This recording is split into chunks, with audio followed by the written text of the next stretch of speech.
But in times where digital experiences have changed the world, online and offline, where the internet has taken us beyond our imagination, giving us information, entertainment, and services that impact the way we live. But our online world is shattering with intrusive and repetitive advertising, putting personal data and privacy at risk. That's why we want to be a catalyst for change. Utiq is the authentic consent service. And together, we want to build a trusted and responsible digital world for everyone. A world where brands can reach people at scale, where publishers can find real value in their audience, where entertainment isn't interrupted, where information is accessible to all, where online spaces are inclusive and regulations work in your favor. A world where you come first. Where digital advertising is founded on respect for consent. A world where data remains your own and privacy is your right. This is why we exist. This is Utiq. Your choice stays yours.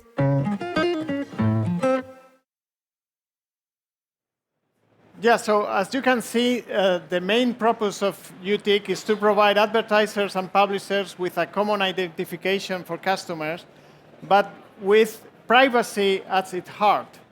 So customers, users of our mobile networks, can provide their consent to be identified on the internet. And if only if they provide their consent, that happens, and they can remove the consent whenever they want. But I can explain it a lot better if I invite to the stage our three guests today. Please come to the stage. We have Marc Bressel from Utiq, he's the CEO. Nuria de Andrés from Telefónica, representing a brand that is using Utiq today. And José Nuñez, who is the Chief Strategy Officer of Unidad Editorial, who is the editor of newspapers like El Mundo, Marca, and Expansión in Spain. Welcome. Welcome very much. Thank you very much. Okay, so we have here a great lineup with all the value chain, basically. We have the Utiq as provider of ad tech, publisher, and brand. So let's start the discussion, starting from the basics, from the top. Marc, what are the main challenges or the main developments that are shaping the advertising industry today? Digital marketing industry. Well, I'm a natural optimist, David, but what is happening today is we are at the tipping point. I feel like we're almost in a perfect storm of a lot of things coming together, and if we don't fix it, it's going to be catastrophic for a lot of the actors. Let me start with the most important is our consumers. Consumers have never distrusted more the use of their data online, and rightly so. I think what we see out there in the industry is long-lasting profiles, non-consented data is stitched together, and it's just very non-compliant. And regulators are more and more looking into it, but I still think we have a lot of cleaning up to do of the swarms of digital marketing, because this is definitely not sustainable. Your data cannot be misused. And in the US, 2 weeks ago, there was a ruling of somebody who was in chemotherapy and then weeks later got funeral services promotion. I mean, these type of things is cliche, but it happens every day with our data. So that's the consumer part. Then there is the world of the walled gardens, big dominant players who actually are doing a really, really good job in stitching their own graph together. But doing so, they take a lot of the digital marketing spend out there. 70% of the spend goes into the walled gardens, while the open web is 30% of the spend. But in terms of attention, 70% of consumer attention goes to the open web. And there is representatives of the open web here with a publisher. I think publishers are suffering all over. Prices are sort of slammed down. and publishers having difficulties in monetizing their assets. And so that obviously needs to be fixed as well. And then there is the whole gray zone of edtech players. There's thousands of edtech players operating in that open web, fighting against each other, and doing very, very non-compliant, non-consented things. And that worries me a lot. So we're trying to find a solution for that. We'll come to that in a minute. But in general, I'm actually very pessimistic on the state of digital marketing as it stands today. Yeah, it's a bit disconcerting. So, José Luis, what do you see the problems or the challenges that you have now as publishers? Well, what we've been facing in the past years is that CPMs, as Marc was saying, are going down, and we are primarily an advertising-based business. And the thing is that we are talking about how cookies are going to disappear, and the fact is that the cookies are already disappearing. There are browsers like Safari, like Firefox, and those kind of browsers that already have a lot of limitations on cookies, and that makes any targeting on our audiences very, very limited. That makes for the advertising very tough to target on those kind of audiences. And we've seen it, and we've seen it very clearly how in Chrome you have certain CPMs, and in the other browsers you have much lower ones. That's, for us, is a problem, and what we're seeing is that once Chrome deprecates cookies, we're going to be in the same situation, but at the worst part, not at the best. And that's from one point of view, and the other one is that even though we are the ones that have the relationship with the user, we are not the ones usually that can control that relationship, because as Marc was saying, there are many actors in the ecosystem that are doing shady things, and that makes quite hard to keep track of everything that's going on our pages, and also it's really important for us, this privacy, this consent, this having a control of that relationship with the user, for us is basic. So those are the main challenges we're facing. A problem with the revenues that we're seeing that will happen after the cookies disappear, and that relationship with the user, we need to recover the control and keep having a good use of it. Yeah, again, it doesn't look a very promising scenario. So, Nuria, from the brand's point of view, what are the main challenges that we have in this space? Well, I would say that brands build their business model on a client-centered approach, and so data-driven marketing is at the heart of our business. So data is key for advertisers. We live in the era of addressable media, AI, dynamic content optimization, customer data platforms, but at the same time, we live in a moment, in a context that brands within the advertising world, they have a situation of the advertising trust. It's like the perfect storm mentioned earlier, no? About data privacy legislations, about walled gardens, about fake news, bots, big publishers, changing adapting the business model to preserve their independence and free speech. So there is a lot going on around this, and it's true that third-party cookies disappear in areas, but in the biggest spectrum, once third-party cookies removal, there's going to be a huge impact in how we see marketing today. So, as an essence, the key challenges is going to be from a measurement, from the attribution model, the budget allocation, the efficiency of our campaign. So the targeting and retargeting are multiplicating the cost conversions in our campaigns and the frequency, but not only, so the brand safety of our brands in terms of how we measure the ad fraud or ad verification. So I think the whole is challenging. Yeah, and also when we look at this from the telco industry, this seems a quite complicated industry and full of challenges. So congratulations to the three of you for being able to navigate through all those challenges. So Marc, what does Utiq bring to the picture? How can we help the industry solve all these challenges?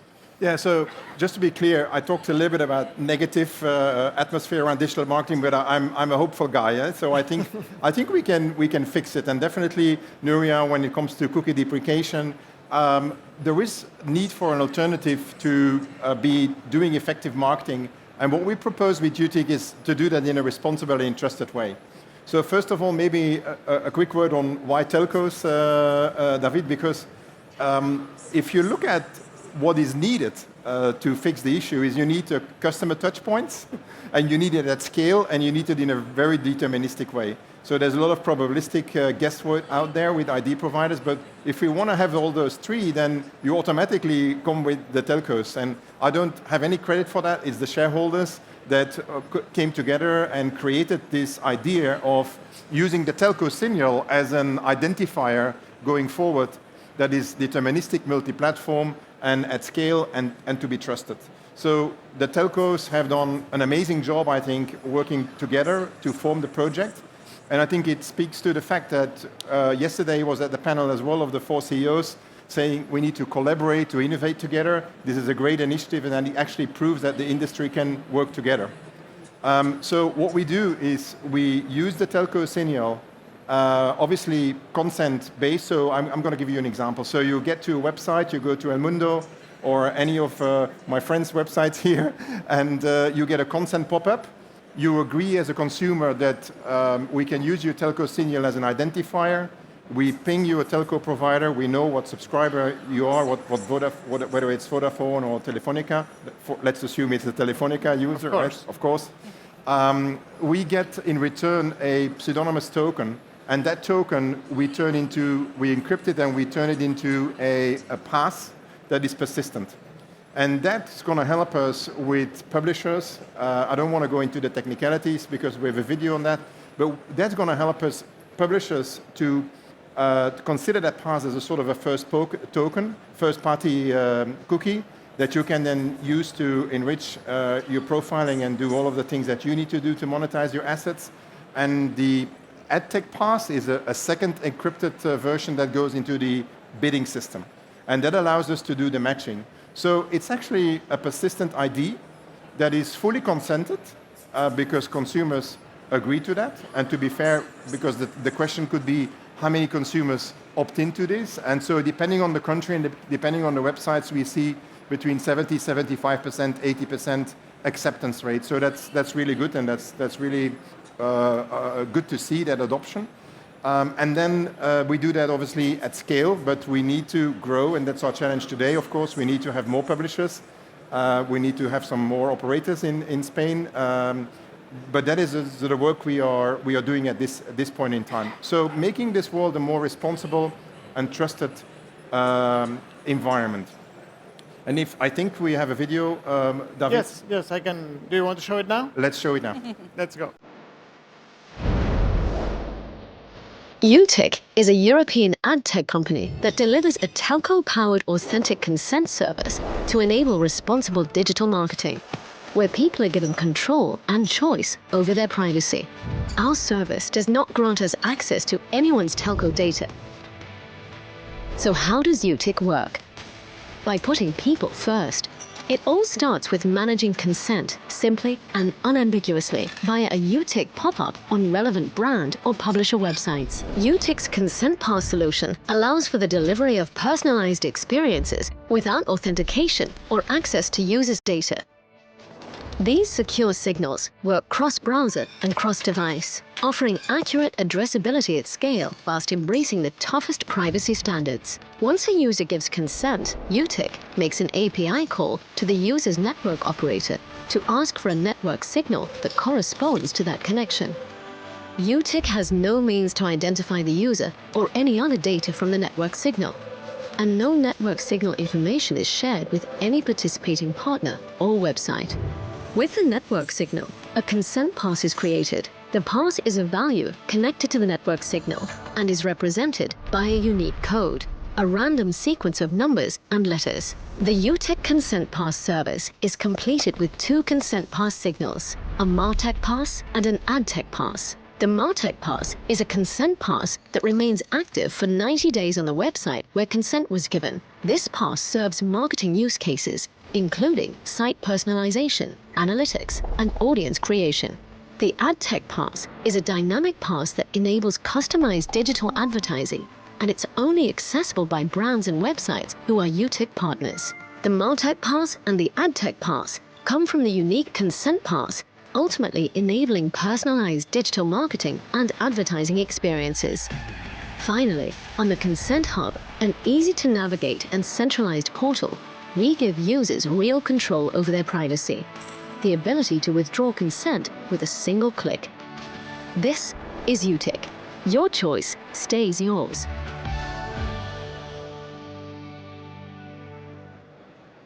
Yeah, so what is amazing is that you go browsing on the web, you give consent, you never remember where you have given consent. But with Utiq, you can go to a centralized place where you see all the websites where you have given consent and keep it or reject it.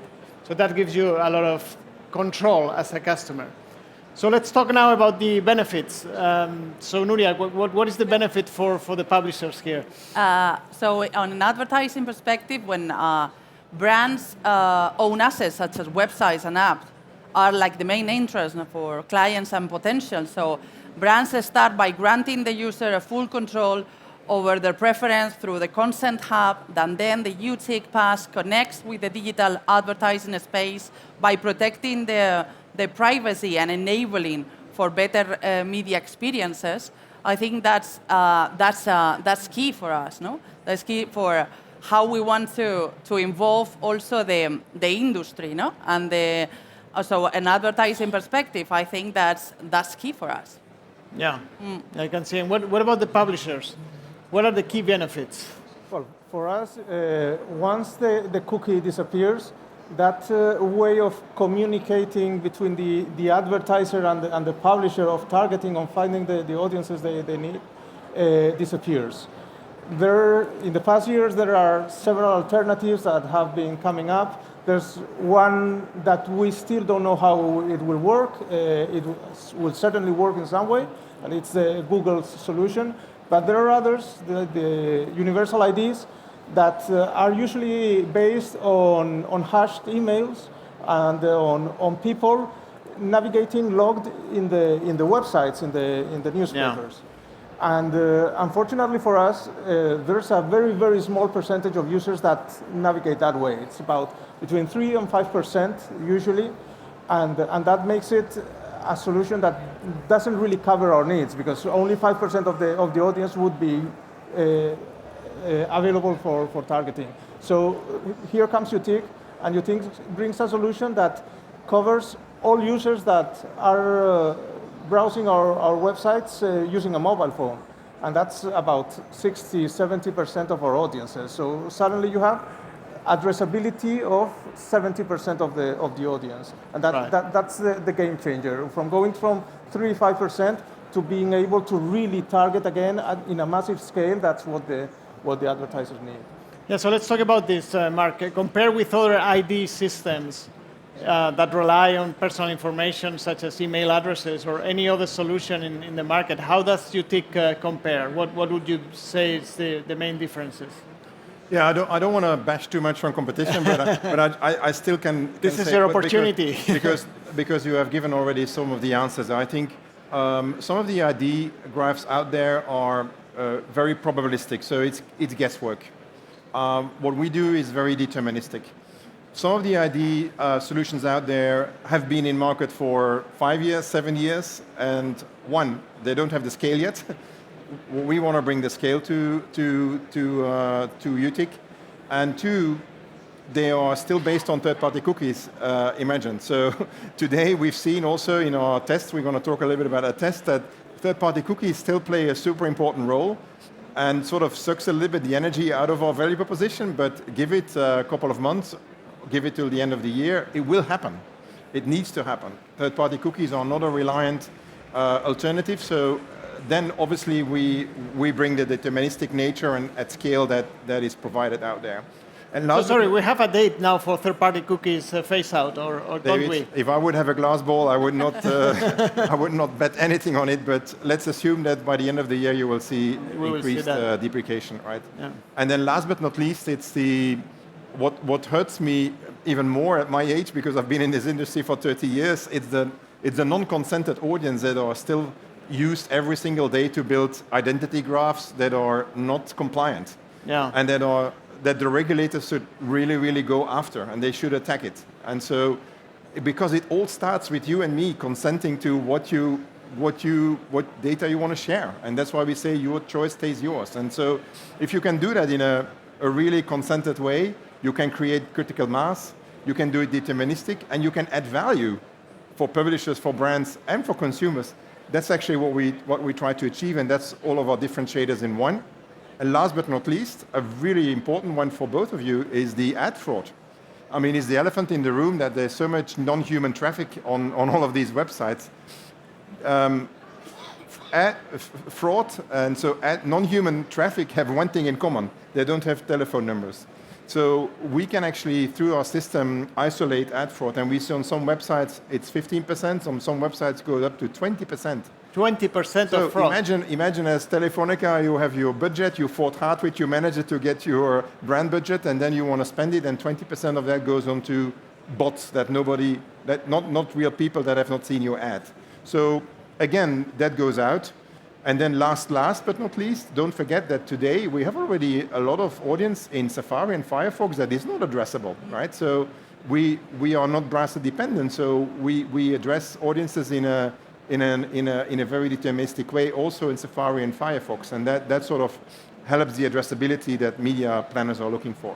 And if I can add that for brands, it's great to really conduct people-based marketing based on individuals. Yeah. So I think that's key when we are looking at the Utiq passes and how we manage this, because we cannot forget that advertising is based on a scale, is based on volume and segmentation.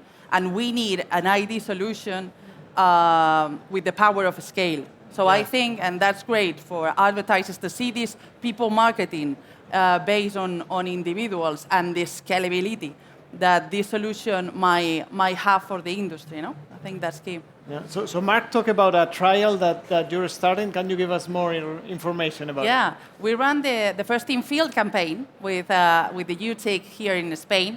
It was in early January for a 5-week campaign for the Movistar brand. So this first in-field campaign has successfully accelerated adoption among major publishers, such as Unidad Editorial, Vocento, Prensa Ibérica, and among eminent sites as El Mundo, Marca, y Expansión. The trial, the first in-field campaign was focused on reach and frequency, also some conversion rates and viewabilities. We could see that a prominent this people-based targeting increased the frequency campaign almost 50% versus cookie management today.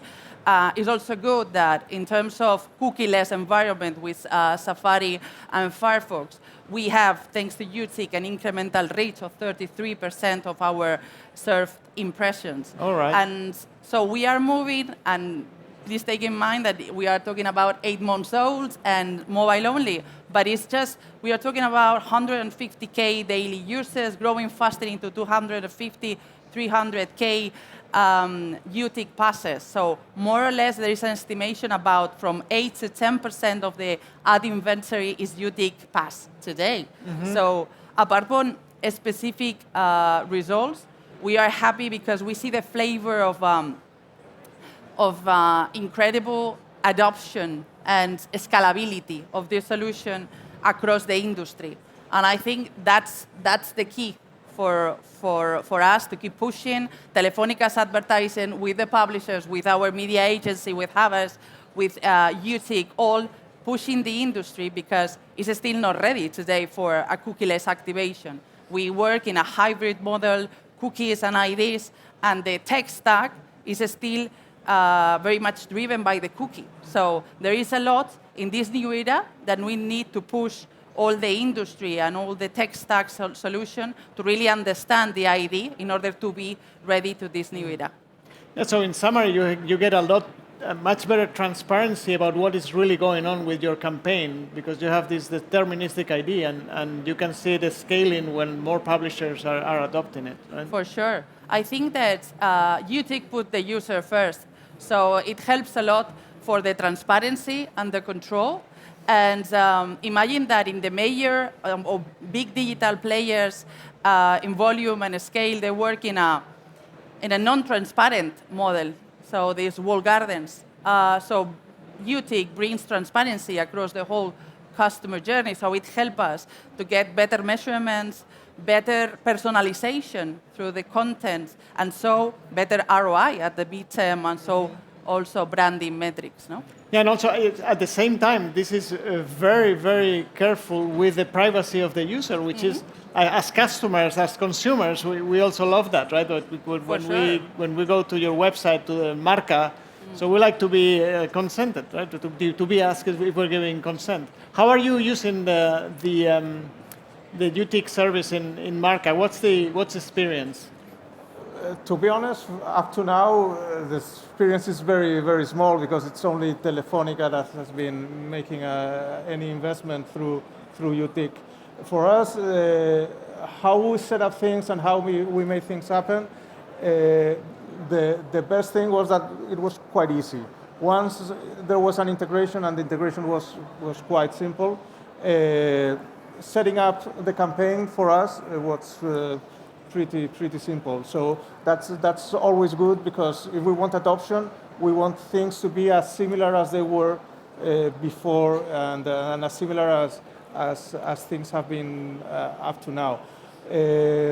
So from my point of view, it has been quite successful, and hoping that there's more adoption and that we start having more and more campaigns with the ID, with the Utiq ID.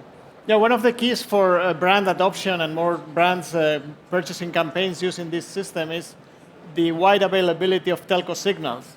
So Marc, you've been working with Vodafone, Deutsche Telekom, Telefónica, and also Orange. How's the experience? Are you getting enough telco signals in enough countries? What is your forecast for the next few months regarding this? So we're ramping up, right? So we have just been in market for 6 months in Germany, France, and hardly 6 months in Spain. So we still need more operators coming on board. That's one.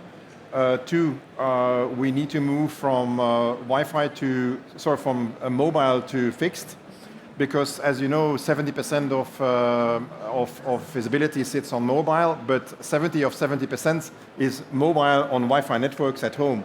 So we need to be able to capture that as a household ID. So that's our next big acceleration. And then last but not least, in some of the markets, because we talk a lot about the shareholders, but we also have a contingent of telco operators that are non-shareholders. So we also work with other telco operators, just like in France.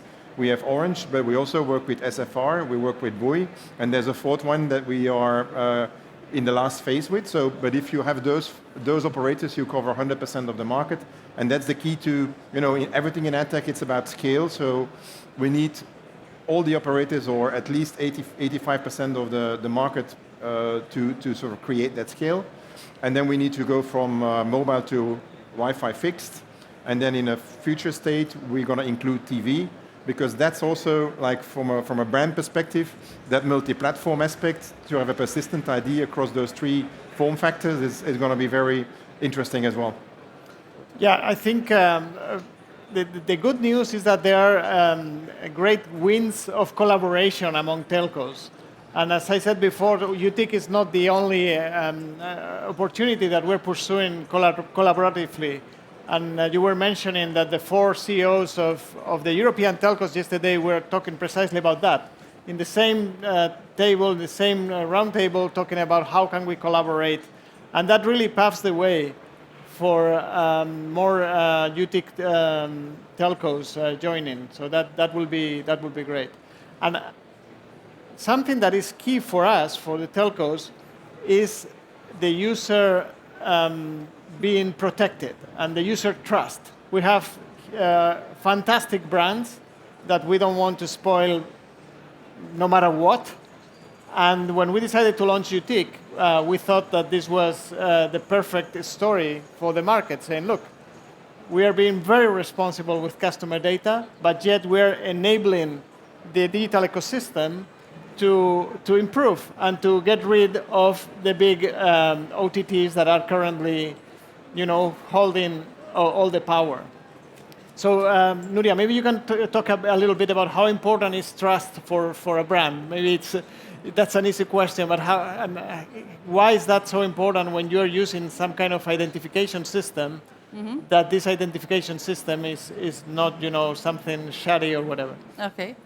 Well, as I said earlier, no? when you start with your own assets, your websites and apps, and start by granting the users the control, their preference, then you go to link that information that they can opt out at any time. So Utiq is user first, so they can opt out at any time. And you go to the digital space by securing their privacy and enabling media experiences.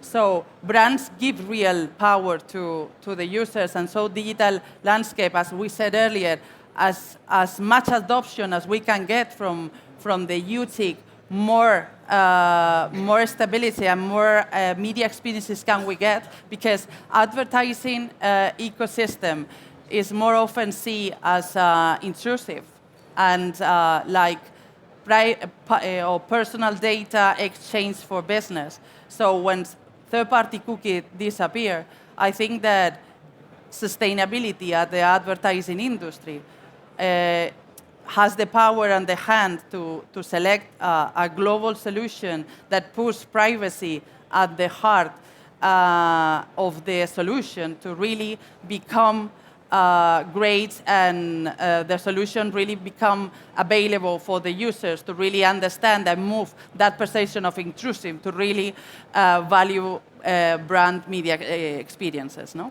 Yeah, and the reality, Marc, is that users are consenting, right? We have, you were giving the statistics before. What is it, 70, 80% of users? Yeah, so depending on the country and depending on the website, it sits between 70, 75, 80% acceptance rate, which is really good.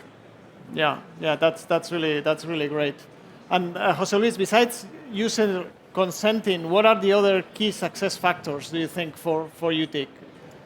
I think that one of them is the adoption by the rest of the ad tech ecosystem of the solution. In the end, we have 2-3 major DSPs that manage most of the investment in advertising, and we need those DSPs eventually to support the solution. So I think that would be one of the major success factors. And the second one, at least from my point of view, even though our assets, Marca, Expansión, and El Mundo, are the biggest or some of the biggest newspapers in Spain, we're also very large in other countries, especially in US and Latam. And we need, in the end, if about 50% of our traffic comes from those countries, we need to eventually be able to have that kind of solution also in all those countries. So an international expansion by Utiq for us is really relevant beyond the European Union. So for us, those would be the two success factors. One, the DSPs and the adoption by DSPs as SPs of the solution, because that will enable the market. I think that in Spain, most of the major publishers are there or are almost there, so there's enough reach, there's enough audiences. But on the other side, we also need for Utiq to evolve and to grow to more countries so that we can use it as a really single source for all our targeting solutions. So there's a roadmap, Marc, for the next few years. You agree, David? Mine too, yes. That's great information, thank you. So talking about the future, Marc, how do you see the advertisement industry 5 years from now, and what will be the role of Utiq in shaping it? Wow, that's a long way out. But can I dream? Yes, you're allowed. Yes. Let's dream. So with Utiq, we have the ambition to become a global ad tech player. I would love to see the expansion that José Luis talks about. And we always say we are the start of a movement. And the movement involves, first of all, the telcos. So today, yesterday, tomorrow, I think we talked to more than 20 telco operators who all are super enthusiastic to have Utiq in their market. That's a conversation we will have as shareholders, but I think the adoption by telcos in other markets is going to be critical, and they are very open to do that. Two, to José's points, I think it's absolutely right. The EdTech stack, the SSPs, the DSPs, we are super dependent on them. However, the conversations take a little bit of time, because most of these players are used to do whatever they need to do in terms of stitching or in terms of integrating it into an ID graph. And that's absolutely against our principles, because we are gathering consent together with the publisher to certain use cases. Actually, we have to earn the trust of the telcos to treat those tenuous in the right way. So if you then integrate in an EdTech stack with a DSP or with an SSP that sort of screws the whole thing up and does the stitching with non-consented data, we are back to square zero. So we need to be really, really strict in those integrations, and that takes a little bit of time and awareness. Then the next big thing, it's my dream, is I want to be the partner and the friend of these guys, because the walled gardens are eating the margins away from publishers. And I'm very, very purposeful driven in the sense that if I want to achieve one thing, it's that the open web is not shrinking, that the open web is growing. Because these publishers, they deserve the right to be there, because it's freedom of opinion, it's diversity of opinion. We need that in a democracy. I don't want to leave a world behind where my kids' view on the world is what Google, TikTok, and Facebook tells them what the view is. They need to have access to information, to diversity of information, and sort of if we can facilitate that, if we can be the friend of the open web and the defender of publishers and let them make the money they deserve, then I think we have a really purposeful mission. Yeah, that's in also life. very, very important for telcos to enable the open web, to enable the diversity in the internet, and to make sure that everybody has their voice. That's incredibly important. No, I was just about to add that also on a brand perspective, I think that there is also a challenge about a long list of tech and data providers in between that are separating, the sales side, the publisher, and the buying side, the advertiser. So by this solution, gets back the power to the publisher that they know better than anyone their audiences, and get close the advertiser, reduce or increase the user confidence. So I think that's a win-win for the publisher, that they get back the control and not that too much intermediary cost, because they get back the strength, and the advertisers can get more of that. Yeah, so we are becoming optimistic. We started with a lot of pessimism, but we have the solution here. So just to finish this, if you can give us some final words, just 1 minute or less. Please, José Luis, can you start? Well, I think that I'm really enthusiastic about the solution. I learned about it over a year ago when Marc wasn't even in Utiq. Utiq didn't exist yet. I was talking with William or Bill. He was still in Vodafone in UK. And for me, at that point, I wasn't in media. I was in a consulting firm. And for me, it was the solution I saw that could really be the replacement for the cookies and bring again what Nuria said just now, bring the control back to the publishers of their audiences.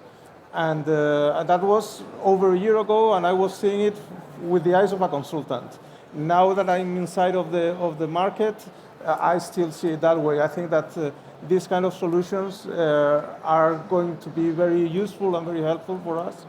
We need to be able to take advantage of them, and it's not easy because we need to change the way we do things internally, the change we sell, the change we interact with the advertisers and the agencies. But I think it will help us, and I'm very optimistic about it. Excellent. Nuria. Wow. I think that Utiq, for us, I think is key for advertisers to to really rebuild. And as we said, advertising is about volume and it's about scale.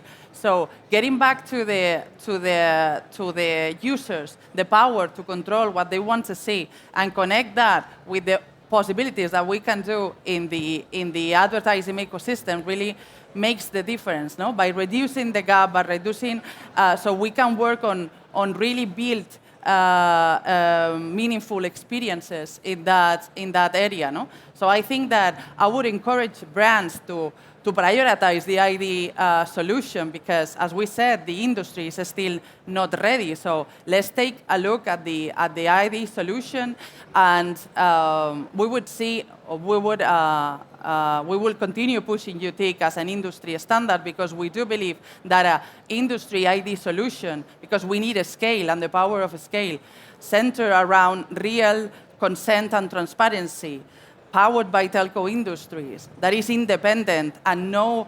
monetization, data exchange, or business behind, is really the key and will help the advertising industry to go into this era.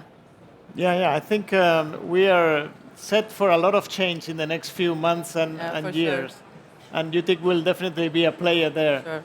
Marc, what are your final words? More than I said already is like, I think let's start a movement. We want to create a responsible and trusted digital marketing world. And that we can't do on our own. We can facilitate, and we say a lot, we are enablers. But we need our brands to support us. We need media agencies to support us. Because it's not about getting to the best results. It's getting to the best results in the most compliant way. And today, a lot of data that is not compliant is used in a lot of media plans, and there's a liability that comes with it. And I think more and more brands, if I look at World Federation of Advertisers, and a lot of these organizations are stressing more and more the liability of clients. What data are you using? What data providers are you using? What data brokers are you using? What is the source? Is it consented? So working towards a more responsible and trusted world, and it's starting a movement. And we want to just light the fire, enable the fire and blow in the fire, but we need the partners to come with us. We need brands, publishers, and definitely the ad tech partners to work with us. And I think that's what we're trying to achieve, and I think we're on that journey, David, but it's a marathon and not a sprint. Yeah, it's been already a very nice marathon. I've been since the beginning. For us telcos, this is, as I said at the beginning, a very great example of how, when you expose capabilities, anything can happen. I mean, we expose the ID, and then you have behind an entire industry. You can revolutionize an entire industry, such as advertising, and you solve some of the problems of publishers, some of the problems of advertisers, and you bring value to the society. So that's the power of exposing our capabilities. So thank you very much, guys. It's been a pleasure. Thank you for coming to Barcelona. And let's see, next year we'll meet here again and see what has been the progress. Let's do it. Thank you, David. Thank you, Thank you. everybody.